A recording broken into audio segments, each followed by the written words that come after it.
Hello and welcome to easy learning smart learning.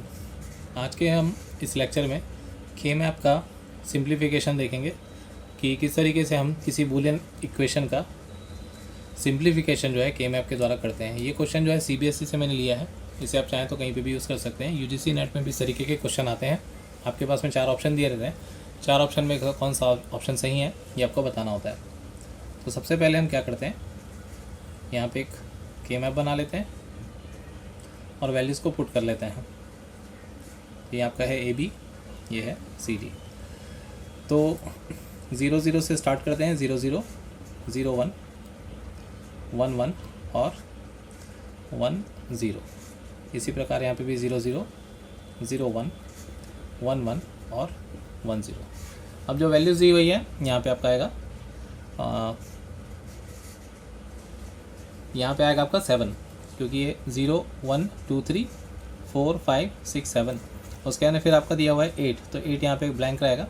फिर आता है आपका 9 10 और 11 भी रहेगा। फिर आपका है 12 13, सॉरी यहाँ पे 12 13 आएगा, यहाँ पे आपका 8 9 आएगा, क्योंकि ये वाला जो रो है ये आपका 8 9 वाला है और ये है 12 13 14 15 वाला। तो इस तरीके से आप क्या करेंगे, वैल्यूज़ को पुट कर लेंगे। वैल्यूज़ को पुट करने के बाद सबसे पहले हम इसे आज एक मैं आपको तरीका बताऊंगा। हम क्या करेंगे, क्वाड नाम यूज़ करेंगे इनके पेयर बनाने के बाद। जैसे यहाँ पे ये वाला जो पेयर बन रहा है, ये सबसे पहला क्वाड बन रहा है तो इसका नाम दे देंगे क्वाड 1। ये दूसरा पेयर बन रहा है, दूसरा क्वाड बन रहा है, इसका नाम हम दे देंगे क्वाड 2। तीसरा क्वाड ये बन रहा है, जिसका नाम रख देंगे क्वाड 3। और लास्ट में बचा आपका ये सिंगल 1, तो ये सिंगल 1 को हम इसके साथ भी पेयर कर सकते हैं। कोई दूसरा ऑप्शन हमारे पास में है नहीं, तो इसका नाम हम रख देते हैं पेयर, या इसे भी आप क्वाड बोल सकते हैं, पैरेलल।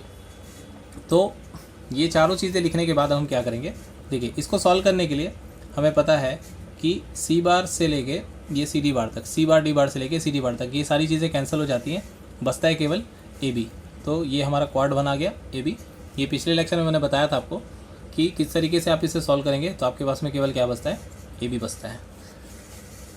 इसी प्रकार इन दोनों का आप सॉल्व करेंगे तो आपके पास में क्या बचेगा, चलिए इसका पता लगाते हैं। तो ये हमारे 4 जो हैं वैल्यूज़ हैं, इसे सॉल्व करने के लिए देखिए हमारे पास में 2 रो हैं, तो हम इसे इस जगह पे सॉल्व करके यहाँ पे लिखेंगे। तो सबसे पहले हमारे पास में है ए बी, ये पहला प्रोडक्ट है, फिर प्लस लिखेंगे ए बी का बार, देन आफ्टर डॉट लगाएंगे, इसे ब्रैकेट में लिख लेते हैं। डॉट लगाने के बाद में ये हमारे पास में है सी डी सी बार डी प्लस सी डी, इसे भी हम क्या कर लेते हैं, ब्रैकेट में रख लेते हैं। अब इन दोनों में देखिए कॉमन क्या निकल रहा है, ए कॉमन निकलेगा, बी प्लस बी बार जो है वो अंदर ही रहेगा। डॉट यहाँ पे इन दोनों में निकलेगा कॉमन डी, और बचेगा आपके पास में सी बार प्लस सी। अब हमको रूल पता है कि बी प्लस बी बार जो है वो कितना होता है, 1 होता है, और आप ए डॉट करेंगे तो आपके पास में बचेगा ए। सिमिलरली यहाँ पे भी डी डॉट 1 हो जाएगा, और यहाँ पे आपके पास बचेगा डी, तो ए डॉट डी का मतलब हो जाएगा ए डी।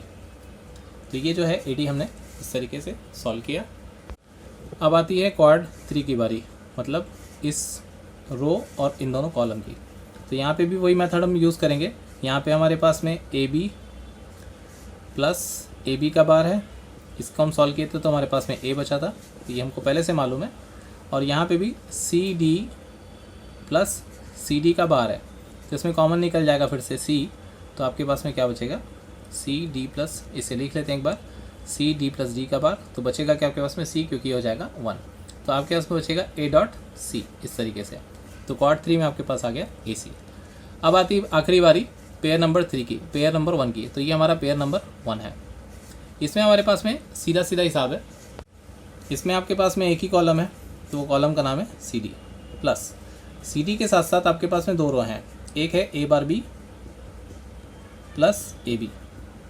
इन दोनों के बीच में आएगा डॉट, क्योंकि ये प्रोडक्ट ऑफ सम्स है, तो हम इस तरीके से यहाँ पे प्लस नहीं लिखेंगे, यहाँ पे क्या लिखेंगे, डॉट लिखेंगे।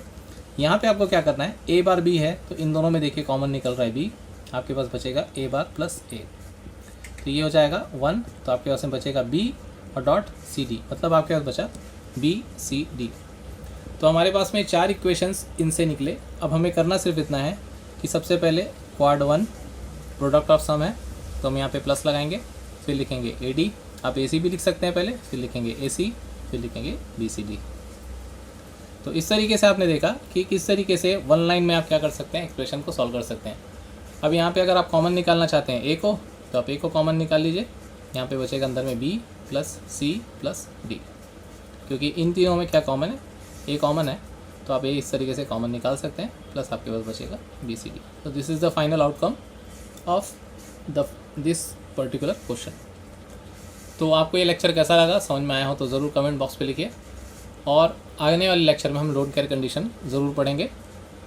तो मिलते हैं नेक्स्ट लेक्चर में, तब तक के लिए हमारे चैनल को यदि आपने अभी तक सब्सक्राइब ना किया हो तो प्लीज़ सब्सक्राइब कर लें, ताकि आने वाले वीडियोज़ की नोटिफिकेशन आपको मिलते रहे। तो अच्छे से पढ़ाई करते रहें। Thank you very much.